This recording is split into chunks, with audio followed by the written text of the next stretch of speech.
I mentioned before, we have conducted a few webinars in the past, and which was a lot more intensive, and we spoke everything beginning from what was MEXT, what are the information that you need to know, what are the websites, what are the deadlines, how to begin with the MEXT Scholarship, what are the different tracks that is involved in the MEXT Scholarship program.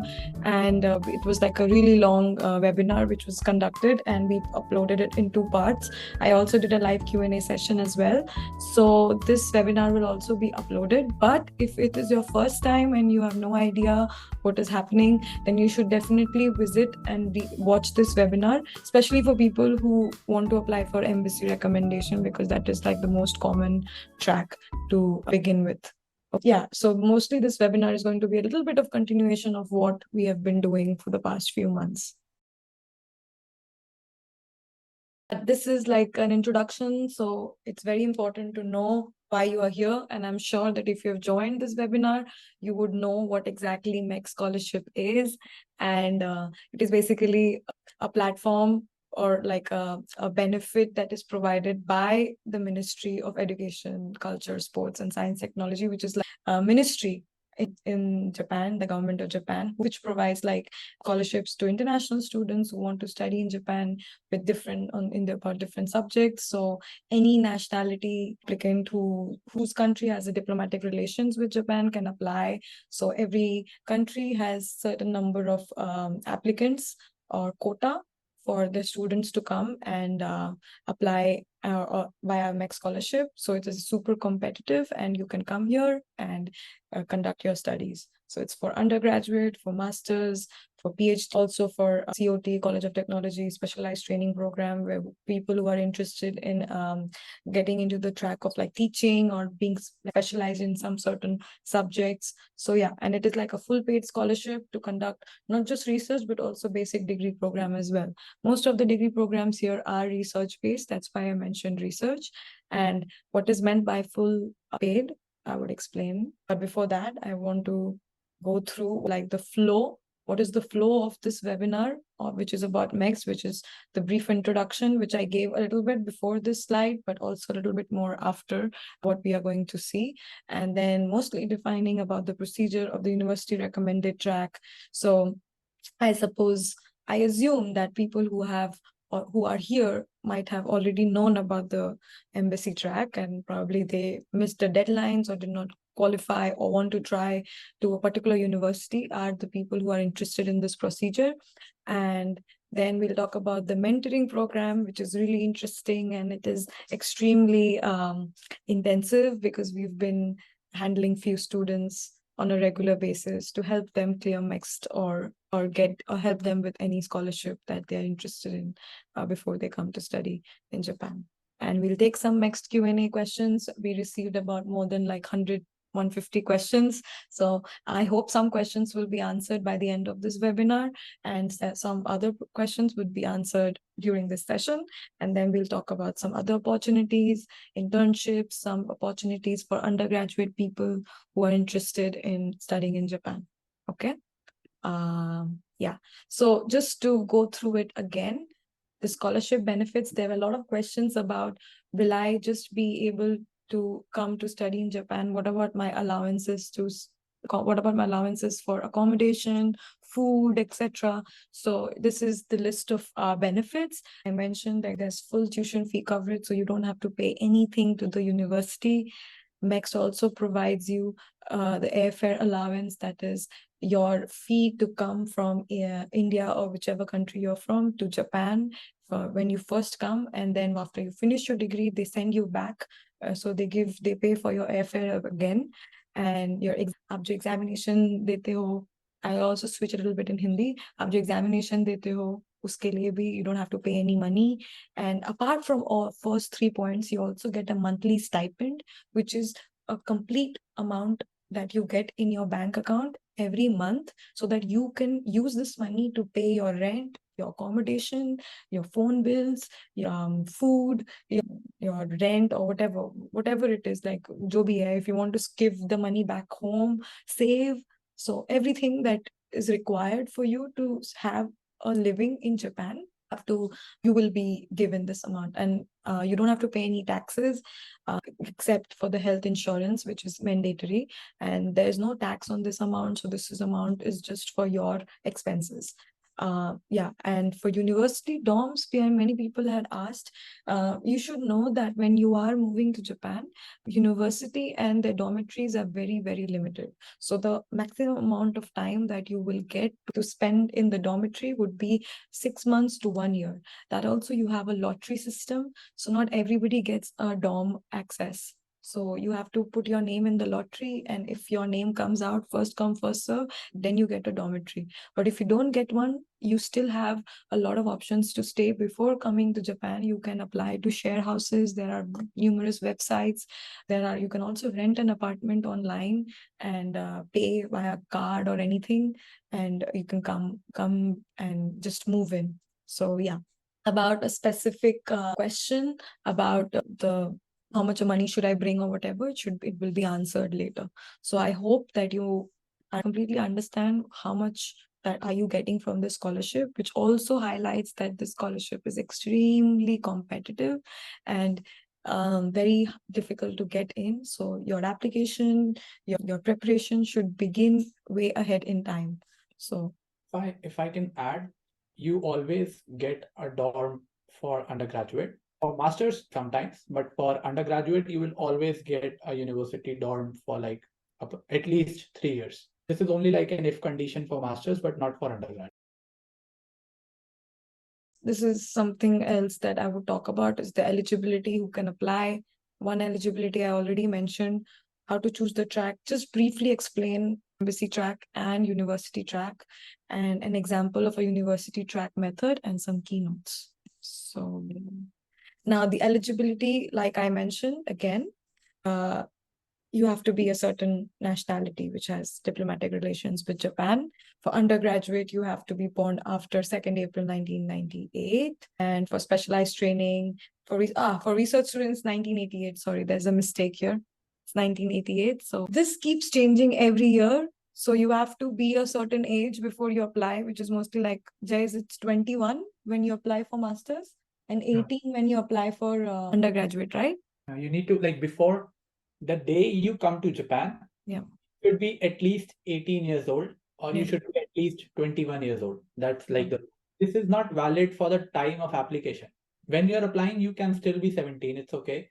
But when the day you are like flying to Japan, the day you start your scholarship, you should be at least 18. That's like a basic eligibility.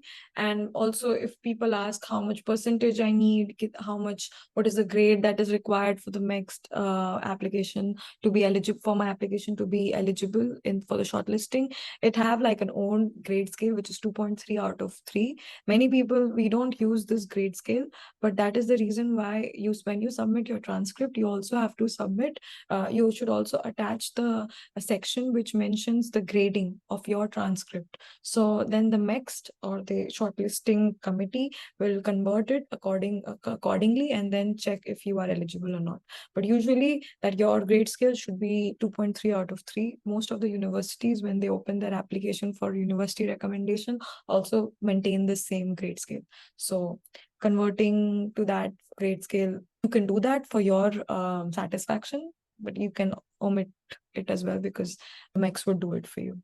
If I can add, I personally did not change anything. So during masters, my GPA was out of 10. So I submitted it out of 10. And for during my undergraduate, I just submitted my percentage out of 100. So yeah, both of them were accepted. So yeah, if you are like confused in converting it, so yeah, you do not really need to. You can just like submit it out of 10 or out of 100. Yeah. And yeah, so very basic understanding of what is embassy recommended and what is university recommended, and how to choose the track. You have to know that the MEXT application begins way early, like which is April end or May first week. That application, for every session, that application which opens up is for embassy recommendation, where what happens is the embassy shortlists your application and takes the interview, or probably first take the written exam, then takes the interview, and then make a list of students and with their preference, which university they want to go to. And then they inform the university in Japan that, okay, these are the students from my country who want to study in this university. So you have to first make sure that in which track are you comfortable with. Again, when you apply an embassy recommendation, you apply to the embassy or the consulate of your country. So that is where the application will open. So the website or the contact point that you have to check is your embassy or consulate website. Okay. And the timeline is around the same for almost all the embassies. They open around the same time. And you have to note that there are more number of seats, probably 10 to 12 or a little more, combining undergraduate and graduate students and PhD students as well. So because those number of students are coming from that particular country. So if that country is a big country or a small country, the number of seats will be dependent upon the quota that that country has. Okay. And the interview process will be taken by the embassy. So you will be only when you pass the interview process, you will be given a notification that, okay, you have a green signal from the embassy. Now choose your university which you are interested in. For university recommendation track, that happens much later. So for this year, for 2024, embassy recommendation track is already over. The number of students who are shortlisted from the interview are selected. They have been notified. And this process happens between like April end to like July first week. You get your interviews done by July. Now, university recommendation happens at the end of the year, which is again October, November, December, where the contact point here is the university. So for example, you want to study a certain subject, like for example, computer science in a University of Tokyo. Then where should you check whether the applications are open or not? You should check at the website of University of Tokyo. That is the contact point. So for university recommendation, two things are very important. In your mind, you already choose which university you want to apply to. Okay. And then wait for the application to open in that university website and apply from there. So here your university, and so there are many students who will apply from the university website. So out of those applicants, the university will select which student they want for which department. And once they select, then whichever students are from whichever country, they will inform the embassy that, okay, these are the students from your country, and we want to select the student for my university. And so they inform the embassy. So be very, very sure to understand what is the difference in the application process. And then you apply directly to the university of your choice. And you have to be very, very aware that you are applying to, for example, University of Tokyo, there are many students from different countries applying to the same university, probably for the same department. So there are fewer seats for the university to select students from the application form. So you need to be very, very sure about it. So, and then the interview process is taken by the department or the university representative. If you want to apply in the Department of Computer Science, then there'll be a committee who will take your interview, etc. So this is the basic difference. Okay. If I can, we will be explaining how to apply in two universities, in Ritsumeikan and University of Tokyo, after some time. Yeah, wait for that. Yeah. Again, the simple flow, I will not take much time to explain this process. If you want more and more explanation, again, I will emphasize, please go and watch the other video. The link will be given out after the webinar. The embassy track, the applications open in the beginning of the year. Then there is first screening where applications are screened by the embassy. Then they'll call you for a written exam. What subject, which subject should be taken for the written exam. Everything is mentioned in the website, also explained by us. So we will not waste much time there. Then once you pass the written exam, they'll call for an interview where the interview will be taken by the embassy or the consulate of your country. And after the interview, they'll do the second screening and they'll shortlist you. And then they'll notify you that, okay, you're selected. And you also have to give a preference form of which universities you want to, what's your first preference, what's your second preference of university, and you will be notified of the results. So if you get a letter of acceptance from that university, you can go to that particular, which university was your first choice. This was the embassy track. For university track, the application, some applications can open in October, some applications open in November. So this is like a very tentative depending on which university, there are more than like 300, more than I think 500 universities, national, state universities, public universities, national universities, state universities, private universities as well. All these universities are eligible for MEXT scholarship. They have quota for MEXT students in their university. So you can apply from there. So the application process open on their website. So supposing if you have shortlisted, okay, I want to go to Nagoya University, I want to go to University of Tokyo, and I also want to go to probably like Osaka University, then you keep checking the website from these universities, and you have to keep checking, and when they open, you have to apply from there. Mind you, there's can only submit one application in one university. So one application in probably Kyoto University, or then if you're applying in Kyoto University, you can only apply to one professor, one graduate school. That's it. You cannot apply to more than one or more than two.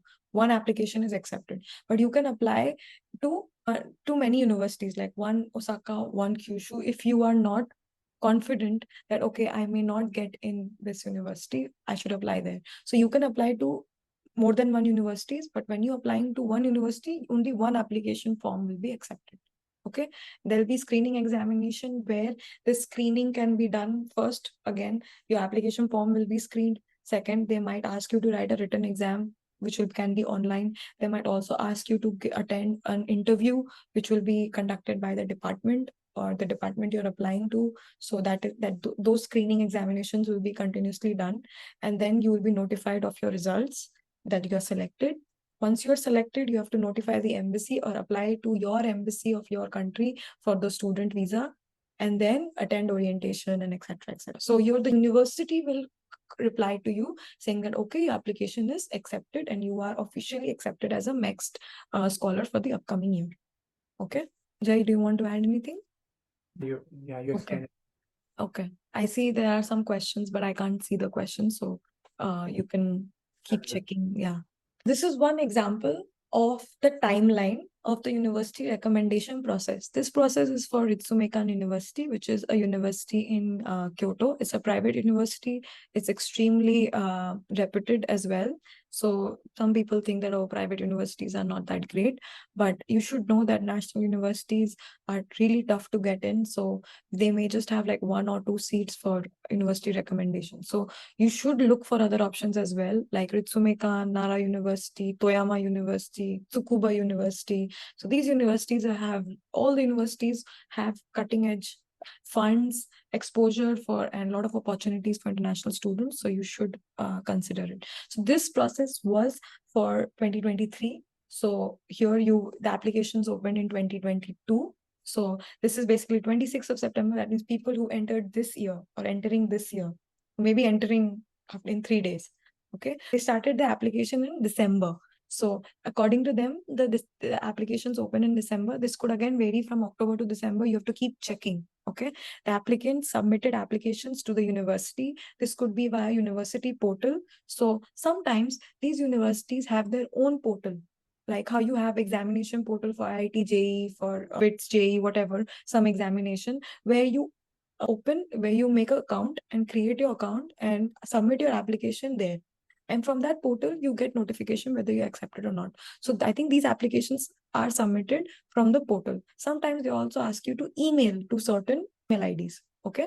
These applications are open. They give you like a month time and you have to submit applications. What documents are required, everything is mentioned. I will talk about it in the next slide. And they take about like 1 month, 1.5 months, and they announce the admission results for the applicants. And then these applicants have to submit some recommendations, some admission process, like some LORs, some other documents that they have to submit, and they are notified. And then the MEXT notifies the official scholarship results, official notification, which is like the letter of acceptance that you have been accepted. Okay, so these are granted in the June to August. And please note that if the applications open in December, the university recommended students will always come in fall semester.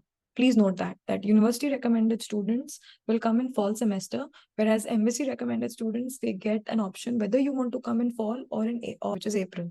If they apply to some university which only has fall intake, जो सिर्फ September में लेते हैं, then you can only come in September. Get my point?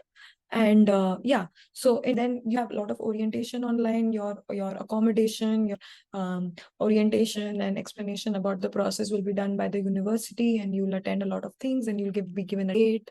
And during this August to September time, you'll also apply for the visa. You'll get your visa from your local embassy. So the process is a little bit different because your contact point is your university. So if your contact point is university, then you have to be very active on your email.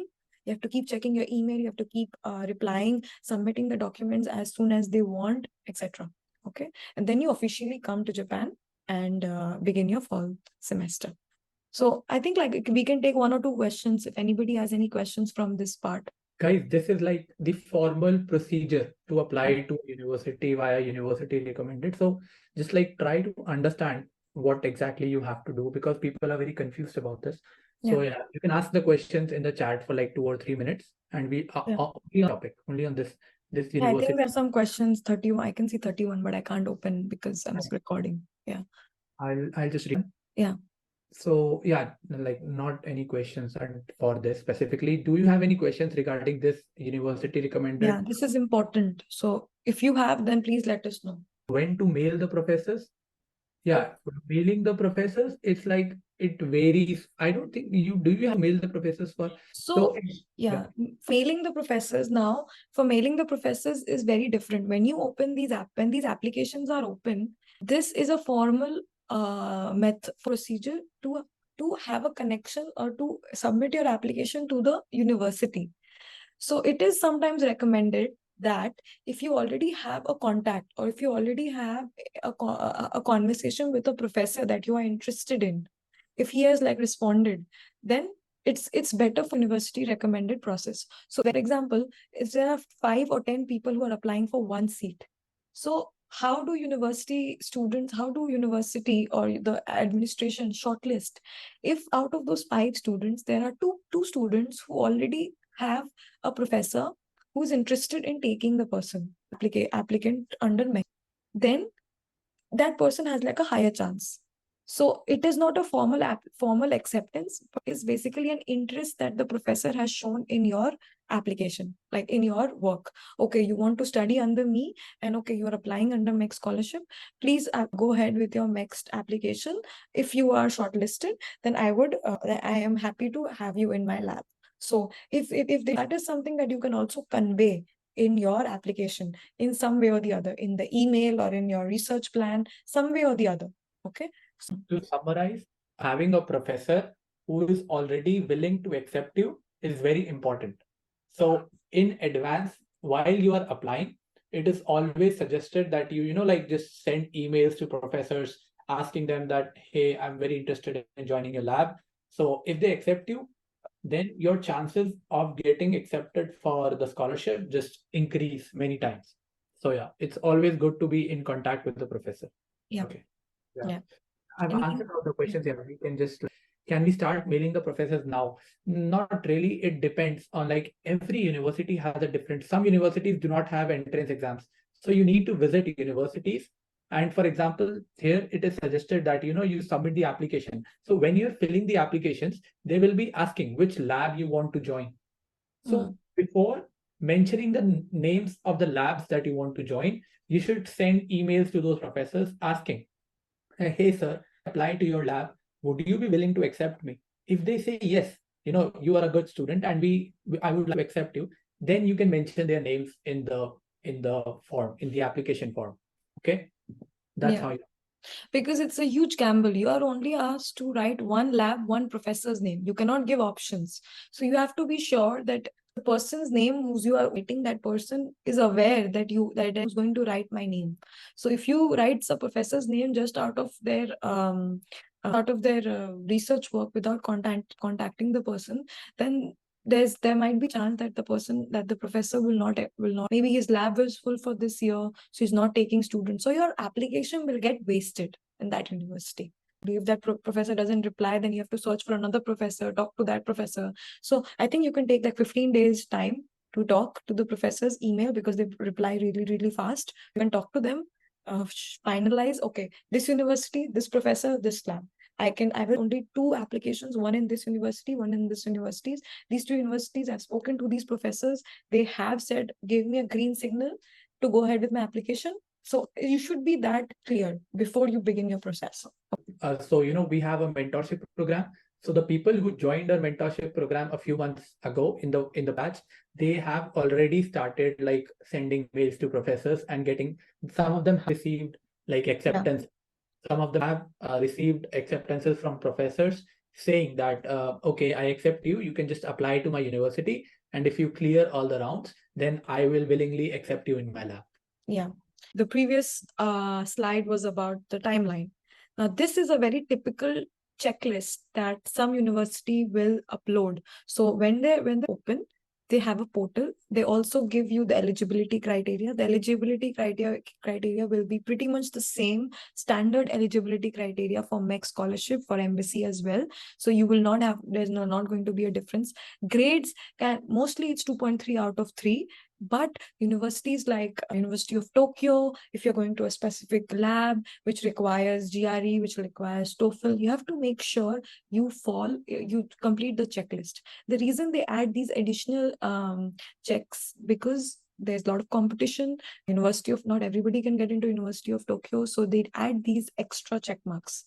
Okay, but it's not necessary that if it's there in one university, it will be there in other universities as well. So you need to keep your options open. It's not that if you don't have GRE, so now you have to give GRE.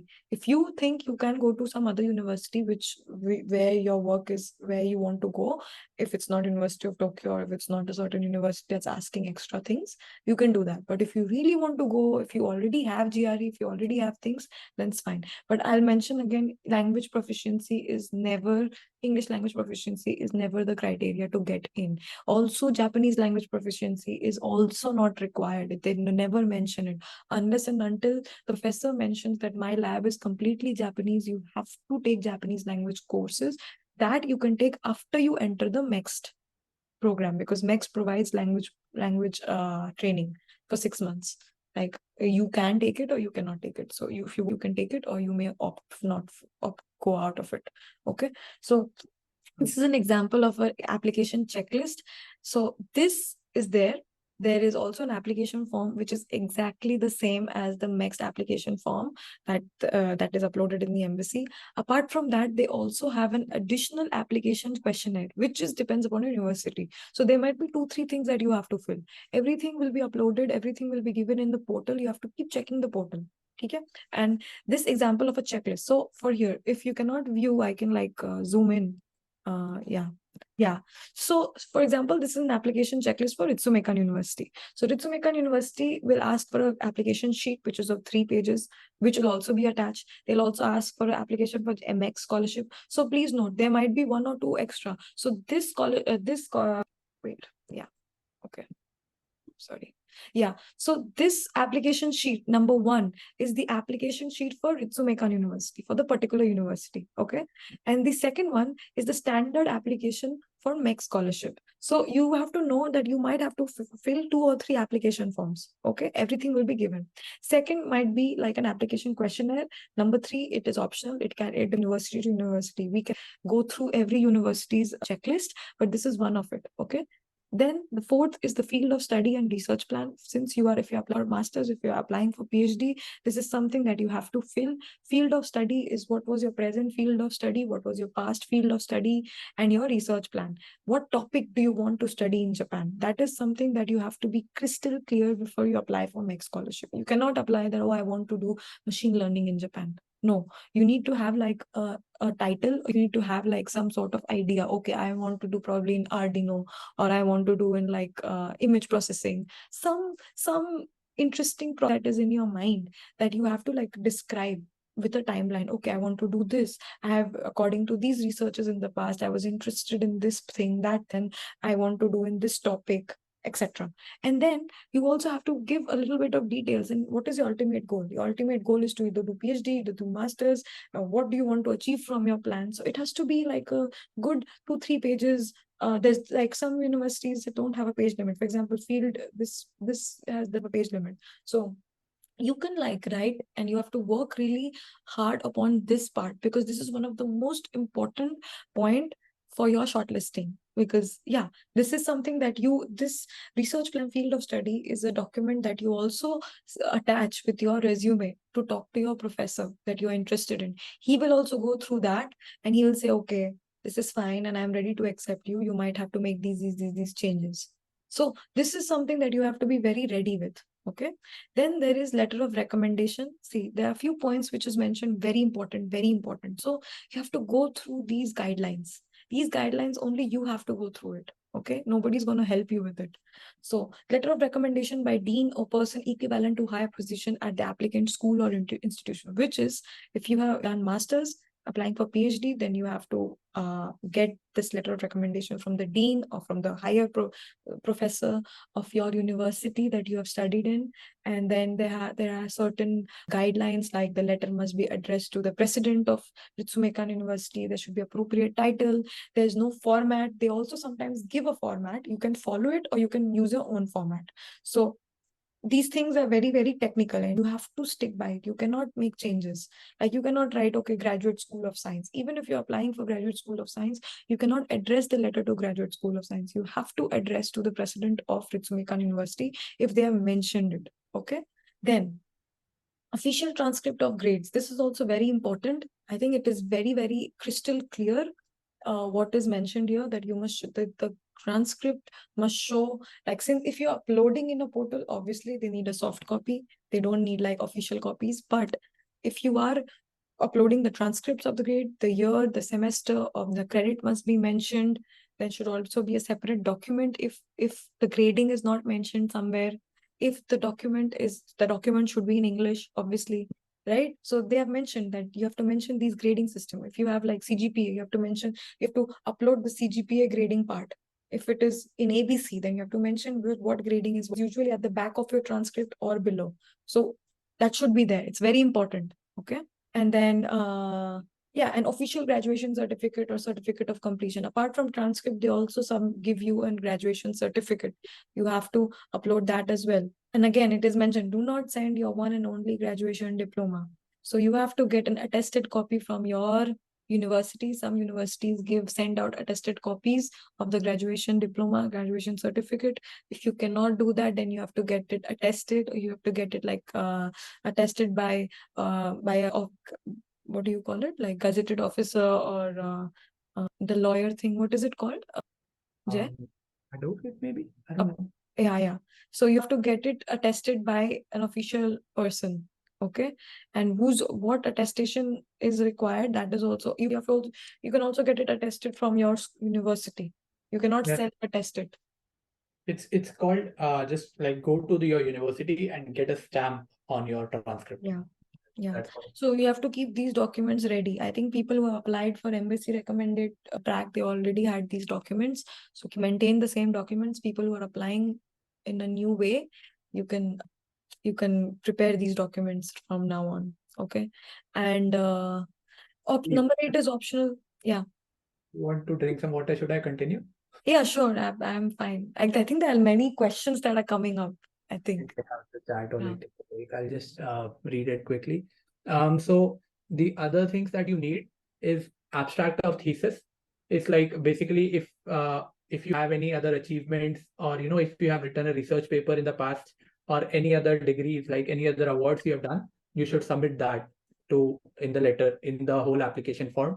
Then you need to submit your passport, and then you need to you need to submit an objective proof of language of English ability. So the people who are asking that do we need to apply for TOEFL or not? If you have TOEFL, it's very nice. But for Indians, the medium of education has been English, right?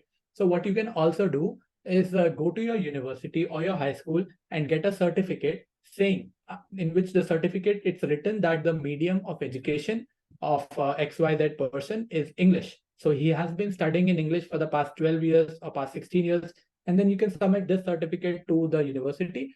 And yeah, that will be valid. Then certificate of health, there would be an form which you download, and then you go to a doctor and get the form filled. And lastly, you need to submit your passport size photographs, and you need to like take all of these documents and like put it in a form, and then post it to the designated university you are applying to by actual physical post. Some of them apply accept emails maybe, but yeah, you need to check it for each university, and that's how you you get all these documents and then send to them by post. Yeah, so this is something that you have to keep in mind. Some universities ask you to submit the documents by post. Some university already also has like portal where you upload soft copies and then you post it. So if you are posting it, that's why they mentioned do not send your one and only graduation diploma. You have to send the attested copies. So be very, very careful. Secondly, I would want to highlight number 8. If you have sort of scholarship or fee waiver from your university that you have studied, if you have gotten some sort of rank, if you're ranked 1, 2, 3, first, second, third in your graduates, undergraduate degree, you can add that. If you have gotten some sort of scholarship, fellowship, you can add that. So that is clearly an optional document. It's not required. Okay. If you don't have it. Okay. Yeah. Let's move on. Yeah. So now this is something that is really a question that people ask: how to approach professors or administrative office for information. Can you begin making contact with professors beforehand, like we spoke? Yes, you can. You can your research plan, you can submit your field of study and ask, I want really interested in your work, and you have to do some sort of background research that I have I by your work and so and this paper, I've read this paper, cite that paper, and I'm really interested in this topic, and I have a background in this thing, and kindly find my resume and my field of study and my research plan attached. In that case, the professor might reply to you saying that, okay, this research plan is fine, but you might need to make some changes because according, if you want to come under me, then if you, it's up to you whether you want to make those changes or not. Sometimes they'll ask you, okay, probably not this field, you have to probably do it in that field because that is my specialty. So these are the conversations you'll have with your professor. And you ask the administrative office. So one thing you have to be very, very, very careful, make it in like bold lines. You cannot email a professor to ask, please tell me what is the deadline of this MEXT scholarship, what documents do I need. It's not the professor's job to tell you when the application's open, when things are open for you. The only reason you are going to contact the professor via email is to just ask whether this research plan or whether is good enough. Talk about the technical things, about your work, about your study plan, about your research, whether he's interested in accepting you or not. Apart from that, you cannot talk about the deadlines, the what scholarship are there or anything. You cannot talk about all these things. So that puts a very negative impact on the professor. And that professor might not accept you. Like, why is he asking me? Whom to ask all these things? That is where the administrative office, the international student office, they have their email ID on the website. You go to a website of University of Tokyo, you check email IDs of the international student office or admission office, and they in that is the contact point where you have to ask the office, okay, I want to apply for MEXT scholarship. I have seen the applications are not yet open. When should we get a response? Something like that. So you have to be very direct. You have to be to the point. You cannot like ask favors from. So that is something that is very important. And should you prepare your application beforehand? Yes. Don't wait for the application process to open. There have been people who had the application when the embassy recommendation applications were open. And that time it's too late. Like we cannot help that time. So there are a lot of people who were interested in embassy application but didn't join this webinar because they think there's a lot of time, but it's not true. You should prepare your application beforehand. Okay. Yeah. Anything else, Jay? No, not really. It's just that when you're contacting a professor, you just like tell them that your research is very similar to their research field. So please accept me. So once the professor says, okay, I accept you, that's when you contact the graduate school office, the administrative office, and you ask them that what is the process to apply for the UG or the embassy recommended MEXT, and then they explain you that this is the deadline, this is that, this is this. So this is the documents that you need to submit, and after that you take the next steps and like continue with your whole application after the professor has accepted you or shown interest in you. Yeah, that's pretty clear. I think you explained it. So yeah, we can Yeah, move. and questions about the graduate school, whether the graduate school program has English programs or not, whether TOEFL is required or not, you can ask the administration office. You can also ask, can you please, can your office please provide me a contact point to the graduate school of so and so, so that I can ask my queries about the particular graduate school program. That is how you ask details. Because if you're asking something about the graduate school of science, for example, the administration office will not know the details for every graduate school. So you can very politely, your email should be very polite, should have salutation, you should have greetings, you should have like details about it, that you are applying, you applying for university recommendation track, something. It should be very structured. You cannot just say, hi, I'm here and something like that. And then it's very, okay. So that is what is important for contacting professors. The tone of your email is very important. It should be very polite. Okay. Yeah. So there are other scholarships as well. People have been asking, okay, what are the other scholarships apart from MEXT? Like embassy recommendation is one track, then ADV Bank, some scholarship. These programs are also provided by the universities. This list is also available in every university's website, people who are applying. So for example, ADB, Japan Scholarship Program, that program is also like RItsumeikan also accepts program for this scholarship as well. So, and China Scholarships Council, that is for Chinese students. Then you have like JICA scholarships, which is for applicants from poor countries or like developing countries, Africa or like South America, a few countries from South America. So you have to check the eligibility and also the program details. So guys, I am going to show you how to apply to University of Tokyo, which is my university. So yeah, you can like use it for I think, can you try again now? yeah. So where can you find professors' thesis and work? It's all in the website. Maybe I can. So for example, if you want to find a professor, you go to here, research from graduate schools and try to find professors. But anyways, here's how you try to find out. So if you want to apply to University of Tokyo, this is the website, and you just go to the prospective students, and then you go to like graduate students and tuitions and scholarships. This is where I am right now. When you click on tuitions and scholarships, there are numerous scholarships here, and here you just go on scholarships. So now this is like a list of scholarships that you can apply for. This is like MEXT, and this is another scholarship, MEXT Honors. And like this peak students is for undergraduate. So there are many different scholarships, even by private organizations. They're also very nice. But right now, you just go for MEXT.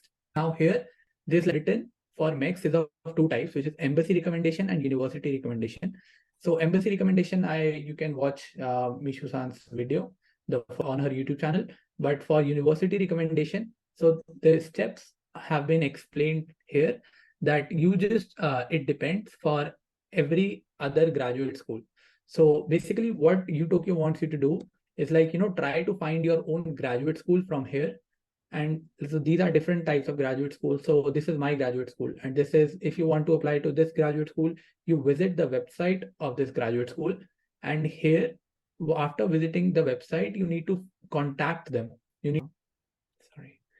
need to basically like try to contact these people, for go to admissions and then contact them, and on their email account you need to send them a mail saying, hey, I'm interested in applying for university recommendation, so can you please tell me what to do. After you send them this email, for example, there are like many you try to find out for scholarships. Wait, one second. So can you see inquiries regarding certificate issuance and scholarship? Or inquiries if you're prospective students, first visit QnA. So graduate school team, so entrance exam and academic affairs. So you can either contact one or two. This is for current students, so you can either contact in first one. Okay, the first for MEXT housing. So inquiries regarding international students, which is MEXT scholarships, what you do is you copy this email and you send a mail to them asking that, can you please tell us what to do? And we have received acceptance from a professor, and we are interested in joining UTokyo. So please tell us how to prepare. And they will explain you everything and tell you what to do basically. Jay, can you go to the faculty part? Probably like. So yeah, if you want to find out the professor, if you want to find out your professor, then you just like, for example, you go by department. Now these are the list of professors for computer science, like this, like this, like this, like this, like this. For example, now if you want to find out the email ID of a professor, then I'll show you how to do that. For example, which professor should we search? Let's try to search Tsukada Manabu. Okay, let's try to search this sensei. Okay, this is, so we click on Manabu Tsukada, which is like a creative, and this opens his lab website. Okay, once you are at his lab website, you go here, contact us. And here, his email has been mentioned.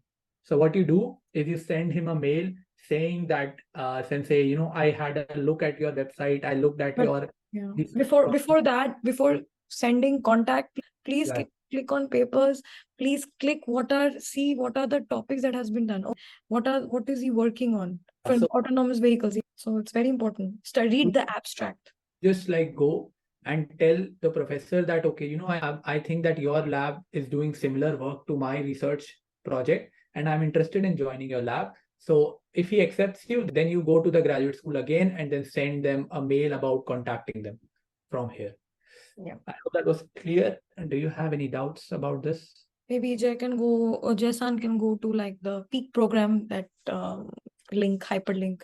The peak program is like, give me a minute, but it is very, so if you want to apply for any other scholarship, you just like go here, and like the scholarships are mentioned for the peak program, application fee. Yeah, which courses are applicable for peak program? So yeah, as well. There are like different, peak program is for social sciences students, not for computer science students. Like Japan and East Asia, different types of courses are available. This is for linguistics, but this is just an example on how to find a university and how to apply to that university. So once you have shortlisted your universities, that's when you can apply. Can we take questions now? Yeah, I can. So there is a question that there are names of so many professors in computer science. Which one we have to mail? See, Ayush, we are not going to tell you which professor you have to mail. There is also a point, there's also an option where you can search professor by keyword. So if you are interested in machine learning, you can search machine learning, and then you can find which professor, then the professor's name or graduate school's name will come up. And then from there you have to search. Okay, so that you have to keep on looking. So of course there will be a lot of many students, lab professors, but it is very easy to find the professor's name and email ID, because most of the professors have their hyperlinks, have their own web page. Amriti, we should take the questions from the document, Word document. I think, yeah, I can. Let me, should I share my screen? I think we can read it out because the questions are very repetitive. But there are some questions that I see in the same document which is here as well. So can we message different professors from same department? You can message, but at the end of the day, you have to only write one professor's name in your application from one university. Most universities do not offer English taught programs. How do we find universities? You have to write Japanese university English taught programs and then your subject name, right? What do we do if we have no research papers? If you don't have research papers, you still can. When I entered, I did not have a publication. You can show your final year projects, thesis, abstract. That is good enough. Yeah.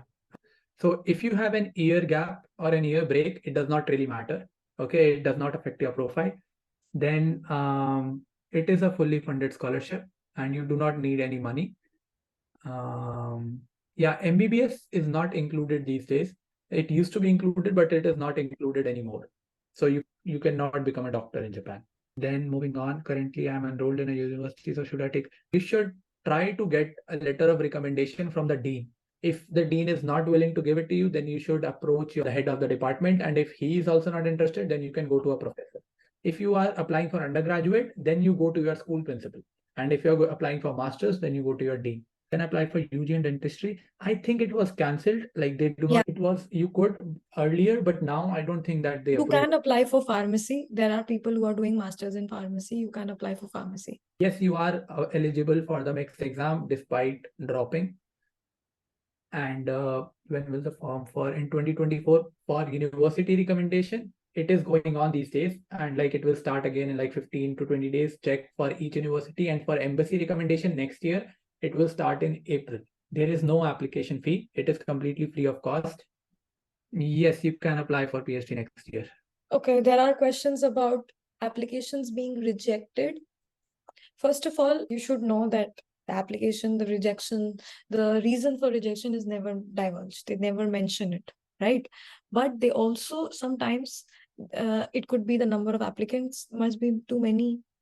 So you don't have to in order to improve your application form, like you don't there's a very limited progress that you could make. Something you cannot add something that you have not done, right? Just to make the application look good. So you have to sometimes apply other places like university recommendation, be more specific, refine your research plan a little bit more. So What yeah. would make my application stand out? Yeah, I think I'll explain it in the next segment. And yeah, I think that I would like to know which university is offering accounting. Yeah, you need to find that out by yourself. I like. Yeah. Can I do pilot training through MEXT, Samriddhi? What is pilot training? Oh, pilot training. Okay. You can study aviation. You can do degree in aeronautics and all, but you cannot. I don't think you have like pilot training for to become a pilot. You need like to enroll in a flying school, which is not provided by MEXT actually. So please help me in finding out university that is law. So I think almost every university has like law, but you need to find out if MEXT is covering it or not. How can we take admissions through EJU? That is a completely different, and EJU needs a lot of money. So please go for EJU only if you have like a good financial background. Guide me so that I can prepare. Sure. Okay. Someone has mentioned that should be again mentioned if you want to mail the now, you can mail the professors now. Okay, there's no hard and fast rule. Like we have mentioned, never you can if your research plan is ready. If someone has done research for foreign client legal field, is it good? It is. If you are able to show your work or your present field of study in form of a document, you can. And what else? If you do not have a connection to your current field of study and past field of study, then like for example, if you are a mechanical and if you want to move to AI, you need to have certificate courses, some online projects that you have done in AI, some what do you say? Some courses, some online certification that you know some programming language in order to connect in some way. How much initial cost is needed after getting MEXT scholarship? So this is one thing that has to be very clear. Once you get MEXT scholarship, the first month that you enter, the month, so you need once you come to Japan, you need bank account, right? Your bank account will be made 15 days, 20 days, your residence card, your bank account, all these things will take some time. So when you are advised to bring some amount of money from your home in order to start living for like a month, okay, and then your scholarship will be put into your account from the next month. So the next month you will get the scholarship amount for 2 months. So that is compensated. So your initial cost will be compensated. So for example, if you bring like $1,000, okay, like 1 lakh rupees or something like that, and if you bring it to Japan, that will be in form of dollars or yen. That would be used to like buy things for your house, like food, living expenses, something like that. And then after that, after 1 month, after your signing period, after your bank account is made and everything is done, you start getting money. So I don't think there is a certain initial cost. You don't pay anything from your pocket. Okay. Okay. For students who ask about detailed information, how to write an email, how to fill an application form, how to fill an application form. For that, you have the MEXT Scholarship Mentoring Program. And basically what we do is we guide students and we tell them how to prepare your letter of recommendation, how to prepare your application form and stuff. And like this is like we try to build a whole community, and it is a very nice thing to do. And we usually only select like approximately 20 students or something, and not yeah, any more than that. yeah, And like some in the previous session that we had about the MEXT mentorship program, we selected approximately 25 students, out of which 15 students got shortlisted for the written exam and 5 students got shortlisted for the interview. And in the end, approximately overall 4 students got shortlisted for the final screening. So yeah, that's Yeah, and I think what is more important here is that we started this mentoring last year in the month of May, and that was the time when the application just opened for MEXT Scholarship, and there were a lot of students who were interested. There were more than like 100 people who attended our first webinar, and the students are actively involved, who were really very seriously interested in their application. So we started from our initial session where we explained about the application process. We screen shared the application form. We asked them to fill the form. We also checked the forms for them. We also helped them with the, for masters, we helped them with the research plan and their field of study, how to write the research plan. The students who were shortlisted for the written exam, we also gave them some sort of help when it came to how to attempt the questions, what books to study. We also called an undergraduate student who had given the entrance exam. Jason is also a person who has given the entrance exam for undergraduate. And we also took mock interviews for students who were actually like going to give the real interview. Yeah. So I think that super important to it's also very difficult for us to guide everyone in this process, right? And I must say that it was very hectic, and we've been trying to help as many students as we can. So 20 to 25 students, if we have taken, and out of them 4 or 5 students are from our batch, then it means that we are doing something right? Because and in the whole of India or whatever, there are only like 10 to 12 students. So yeah, but yeah, you should not be blinded ki, okay, these people are going to help me get MEXT. It's not like that. Only students who are who need a guidance would be given. Give a brief introduction about yourself, what you've been doing, how do you know us, and what are you going to do in a few months. So, hello everyone. My name is Sanjeevani, and I'm a part-time Japanese language teacher slash content creator and a METI intern, ex-METI intern. And so I create different kind of content and help people to learn Japanese. And I wanted to apply for MEXT Scholarship. So I applied for a specialized training college this year in the major of interpretation and translation, and luckily got selected even in the interview. So by first training. And the first time I met Jason was before I got selected by METI. So I knew him through LinkedIn, and I came to know about him and his mentorship program with Samriddhi-san. So I joined it up to improve my application process and make it more strong. Yeah. How was your interview process like? I think my interview was pretty smooth. It was not as difficult as I thought it to be. Plus the tips that you guys gave, that like you have to speak slowly and pay more attention to details and like point to point answers. So these little tips were helpful. And even actually Jason reached me out just before my interview day, and we had a discussion about how I should keep going with it. So the questions were pretty simple. It was not very revolutionary. The questions that comes from the application. Why do you want to study in Japan, and what contribution you can make, and does your parents allow, and things like that. So it was not very difficult. Yeah. Yeah, I should mention that Sanjeevani, this year she got shortlisted for MEXT, right? STC, Specialized Training College, and she's awaiting the final result. So hoping for the best. We hope that you're able to get in. And to be very honest, the main reason why I decided to be a part of this program was one of the things was that I had faith in Sam because he helped me previous time when I was going to apply for METI.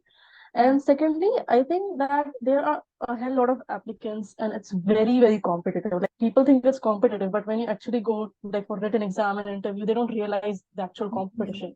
So if you're not able to refine your application in a proper manner, then there are chances that you won't be selected in the first place. So for me, I don't think it as a way of just enrolling into a program. My honest thinking is more of like investing into learning something. So I did get a chance to improve my letter of recommendation, the answers that I wrote in my application form. And obviously I submitted 3 letter of recommendation, which I got checked by you guys. And it helped me to improve what kind of answers should I even form. So I was able to make a better answer when I was in I was also doing the project during my college. So it even helped during my college work and everything.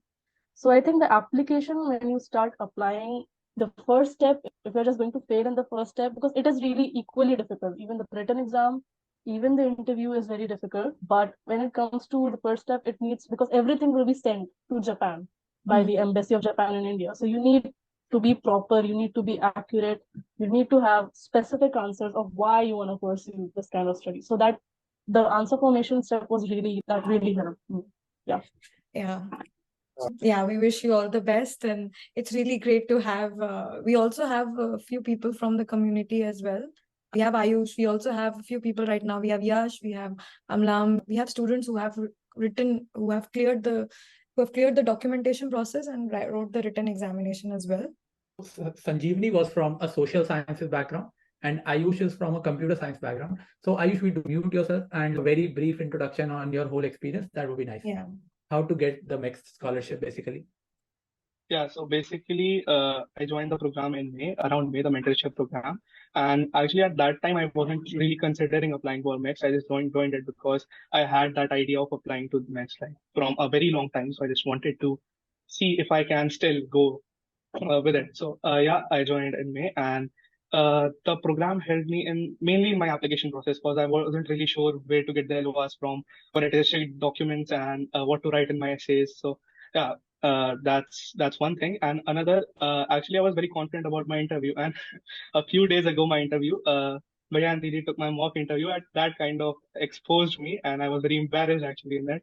And they gave me some pretty good tips, and when the actual interview happened, there was nothing which I wasn't already prepared for. So that's one thing. And even for the written exams, I think, firstly, yeah, one more thing. Yeah, I wasn't applying for COT, I was just applying for UG. And what I eventually cleared was COT, not UG, because I failed the UG exam because I don't know why, but yeah. So Bhaiya told me that you should apply for COT as well. So that's another. And yeah, that's it. Okay. That's nice. Do you want to share your LinkedIn with them just in case people want to like check out like what you did and what you've done? Yeah, sure, I can. So are you Sorry? sure you are applying for which subject? For information and communication engineering. Okay, great. So yeah, we also did conduct mock interviews as well, and but Jay sounds kind of scared people with the questions and was very strict. But that is also one of the important parts where when you go to the real interview, it's easy, right? And right from the dress code to how to talk, what to speak, how to present yourself, it's very important. And these things we have not been told, we have not been taught these things, right? And we did all these things on our own. So we want students to not go through the same mistake, and we want to help as many people as we can. And I hope Ayush and Sanjeevani and a lot more people, I will see you in Japan very soon. Sanjeevani, if you want, you can also share your LinkedIn or anything. It's like a good community for people who are interested in MEXT. So I hope you guys have gotten motivated to see, okay, there are people, it's possible. It's not something, it's not rocket science. You don't have LinkedIn anymore. Wow. Maybe you can share your Instagram channel. Maybe people who are interested in the Japanese language skills can actually take help from Sanjeevani. Is Japanese, so you can follow her on Instagram. Yeah. And where she uploads a lot of Japanese related videos, maybe. Yeah. So we can also start a Japanese language class with our Sanjeevani sensei as our main tutor as well. Yeah. Okay. Lastly, that's pretty much it. Thank you, Thank you, Ayush. Thank you, Sanjeevani. And I would like to explain super quickly how the mentorship program works, and then we will end the session. So give me 1 minute. This is the website for our mentorship program. If you're interested to sign up, we will only take 20 students and not more than 20 students. And these are like just the introduction about me and Samriddhi. And what exactly do we help you? We provide you the essays of MEXT alumni, and then we just help you on how to attempt the Japanese exam. And then then we help you with the mock interviews, and we tell you what kind of questions are asked in the interview and how exactly you should respond to them. Then we also help you with your essays. For example, why did you choose computer science, or why did you choose linguistics? And then we also help you with finding the ideal university, which particular university you should apply for. which would be good for your particular field.